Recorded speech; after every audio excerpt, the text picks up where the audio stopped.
Isa si former Quezon City Congressman Marvin Rillo sa mga pinangalanan ng Diskaya couple kaugnay sa flood control scandal. At sa paghimay ng Bilyonaryo News Channel sa issue, dalawang nakatenggang proyekto ang nakita namin sa kanyang distrito. Narito ang exclusive agenda report ni Joash Malimban.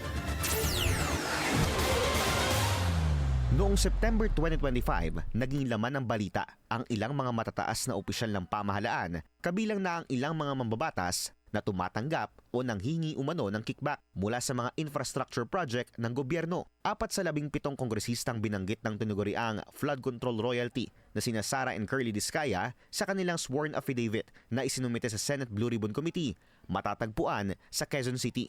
Sila sina 1st District Representative Arjo Atayde, 5th District Representative Patrick Michael Vargas, 6th District Representative Marivic Copilar at former 4th District Representative Marvin Rillo. Kabilang sa mga alegasyon ni Curly Diskaya ay ang umano'y personal na interaksyon nila ng isa sa mga binanggit na mambabatas.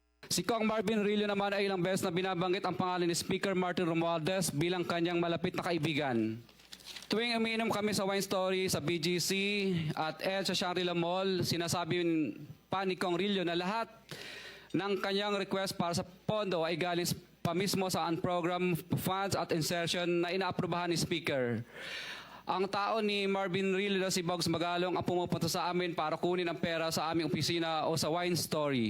Ang mga akusasyon agad namang sinalag at pinabulaanan ng mga nabanggit na opisyal. Ayon sa datos mula sa DPWH Transparency Portal, at least 155 projects ang awarded sa Diskaya Link companies mula 2016 hanggang 2025 sa Quezon City. Paiba-iba ang dami at allocation na nakukuha ng mga kumpanyang ito taon-taon, pero consistent na above 100 million pesos worth of infra contracts ang nasusungkit nila mula 2017. From 294 million pesos noong 2020, lumobo sa halos kalahating bilyong pisong halaga ng mga kontrata ang nakuha nila sa sumunod na taon. Pumalo ito ng 1 billion pesos worth of contracts noong 2023 at paunti-unting bumaba hanggang 800 million pesos sa 2025 kasabay ng pagputok ng mga investigasyon sa flood control scandal. Ayon sa pagsusuri ng BNC sa datos ng DPWH mula 2020, hawak ng mga Diskaya ang nasa halos 4% to 9% of infrastructure project contracts sa buong Quezon City taon-taon.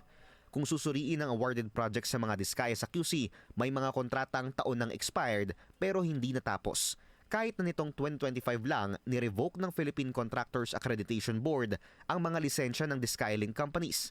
Marami sa mga kontratang unfinished, awarded mula 2023 hanggang 2025. Halimbawa na lang ang construction ng isang multi-purpose building sa Pook Daan Tubo, Barangay UP Campus, na nakuha ng YPR General Contractor and Construction Supply. Ayon sa DPWH Transparency Portal, February 20, 2023 ang actual start date ng kontrata at target sanang matapos noong December 16, 2023. Pero ang accomplishment rate nananatili sa 2%.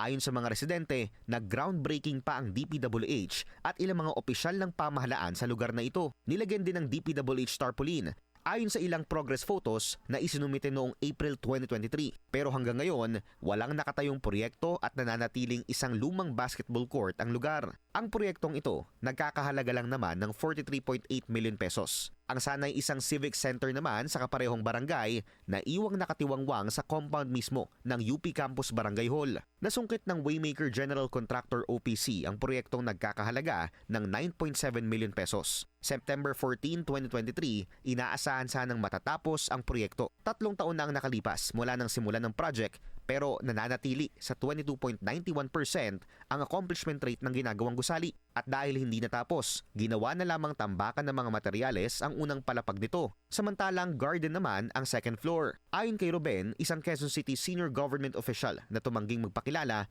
sinimulan umano ang gusali kahit na walang sapat na permit mula sa pamunuan ng UP. Ongoing project ito, nasita ng UP na walang kaukulang permiso galing sa loob ng UP. Kasi dito sa barangay namin, well control pa rin kami ng UP administration in terms of infrastructure. Kasi dahil UP land nga ito, so kailangan pa namin humingi ng permit sa kanila bago matuloy ang isang infrastructure. So yun, nasita siya.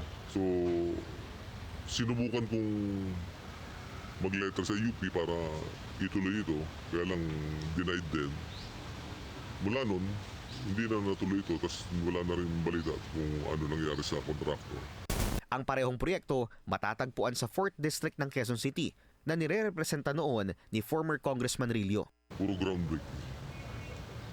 Siguro, mabe-verify niyo yan through DPWH website kung ano nangyari sa mga projects na pinopost sila rito. Pero bakit hanggang groundbreaking? Bilang komunidad ng Barangay UP Campus, sana naman yung mga proyekto na galing sa taxes ng mga taong bayan natin, dapat gamitin naman nila sa ayos na pakikinabangan at babalik din sa tao na lahat makikinabang. At kung magpa-project sila, dapat completed lagi. Ayon kay Attorney Cornelio Samaniego III, abogado ng mag-asawang Diskaya, pinaninindigan ng kanyang mga kliyente ang kanilang binitawang sworn affidavit noong September 2025, partikular na sa mga pinangalanan nilang opisyal ng pamahalaan na tumatanggap umano ng kickback. Sinubukan ng Billionaire News Channel na kunin ang panig ni former Congressman Rillo kaugnay ng storyang ito, pero hindi siya tumugon sa aming mga mensahe. Bukas ang BNC para sa panig ng dating kongresista. Ayon naman sa DPWH, may initial plans ng ilagay for rebidding ang mga Diskaya project na naiwang nakatiwangwang at hindi natapos, lalo na't revoke na ang lisensya ng kanilang mga kumpanya. Para sa agenda, Joash Malimban, Billionaire News Channel. Mag-follow sa aming mga social media accounts at mag-subscribe sa aming YouTube channel para sa pinakahuli at eksklusibong mga balita.